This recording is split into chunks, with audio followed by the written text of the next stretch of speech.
ছিলেন 15.5 বছর, তারা এখন ভিন্ন ভূমিকায় অবতীর্ণ হয়েছেন। মানুষকে কষ্ট দিচ্ছেন, চাঁদাবাজি করছেন, দুর্নীতি করছেন, মামলা বাণিজ্য, দখল বাণিজ্য করছেন। শুধু তাই না, এখন নির্বাচন সামনে রেখে সম্ভাব্য নির্বাচনী এজেন্টদেরকে ঘরে ঘুরে গিয়ে নাকি তারা হুমকি দিচ্ছেন। ভুলে যান, সেদিনের কবর রচনা হয়ে গেছে। আমার ভোট আমি দিব, তোমারটাও আমি দিব, এই দিন এখন আর নাই। আপনার ভোট আপনি দিবেন, আমারটা আমি দেব ইনশাআল্লাহ। আপনার পছন্দ মতো আপনার ভোট দেন, 18 কোটি মানুষ তাদের পছন্দ মতো তাদের ভোট দেবে। এখানে আবার গায়ের শক্তি, কালো টাকা, ইঞ্জিনিয়ারিং এবং ম্যানুভারিং কিছুই মানা হবে না। যে যুবকরা খালি হাতে বুক ছিটিয়ে মুক্তি আনতে পেরেছে, সেই যুবকরা 12 তারিখও বিজয় লাভ করবে ইনশাআল্লাহ। আমরা সিজনাল পলিটিশিয়ান না, আমরা বসন্তের কুকিল না, যে যখন নির্বাচন আসবে তখন এসে নতুন রং ধারণ করে সুন্দর সুন্দর কথা নিয়ে আমরা হাজির হব না। আমরা তাই না। আপনারা সাক্ষী, 15.5 বছর আমাদের উপরে এত জুলুম হওয়ার পরেও আমরা একদিনের জন্য জনগণকে ছেড়ে কোথাও আমরা যাইনি। এই মাটি কামড় দিয়ে আমরা ছিলাম। আল্লাহ আমাদেরকে এখানে রেখেছিলেন। দফায় দফায় জেলে গিয়েছি, ঘর বাড়ি ছাড়া হয়েছে, অফিসে ঢুকতে পারি নাই, কিন্তু বাংলাদেশে ছিলাম আলহামদুলিল্লাহ। এখনো আল্লাহ রেখেছেন।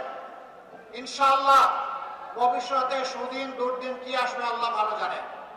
কথা দিচ্ছি, বাংলাদেশ ছেড়ে কোথাও যাব না ইনশাআল্লাহ। 12 তারিখের টার্নিং পয়েন্টে জাতির বাদ বদলে দেওয়ার জায়গায় ঐতিহাসিক দায়িত্ব আমাদেরকে পালন করতে হবে ইনশাআল্লাহ। জুলাই যুবকেরা, তোমাদের কি শক্তি নিঃশেষ হয়ে গিয়েছে? এখনো সজাগ আছো?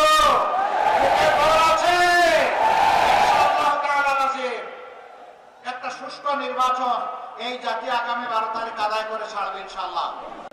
এই নির্বাচন অতীতের কোন নির্বাচন নয়, এটি নতুন বাংলাদেশ গড়ার নির্বাচন।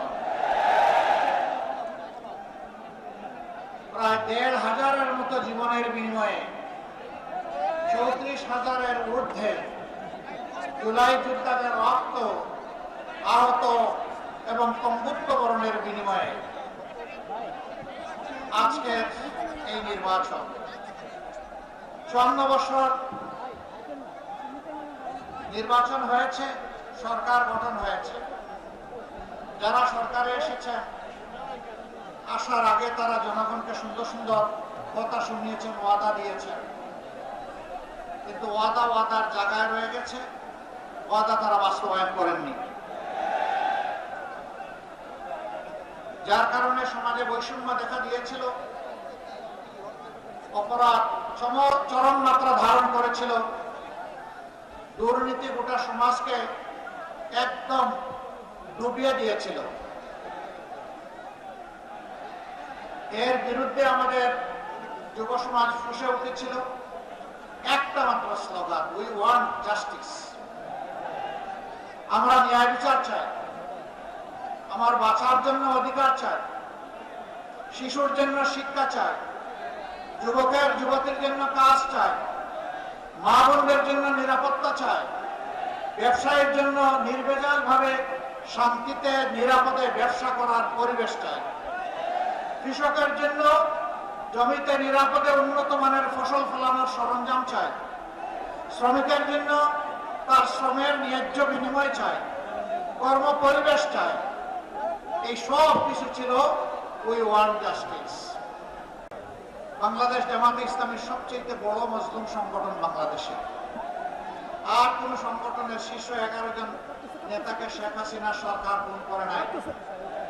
আর কোন সংগঠনের নিবন্ধন কেড়ে নেয় নাই, আর কোন সংগঠনের প্রতীক কেড়ে নেয় নাই, আর কোন সংগঠনের সমস্ত অফিসগুলো তালাবদ্ধ করে রাখে নাই, আর কোন সংগঠনের নেতৃবৃন্দের বাড়িঘর বুলডোজার দিয়ে ভেঙে দেওয়া হয় নাই, আর কোন সংগঠনকে শেষ পর্যন্ত নিষিদ্ধ ঘোষণা করা হয় নাই।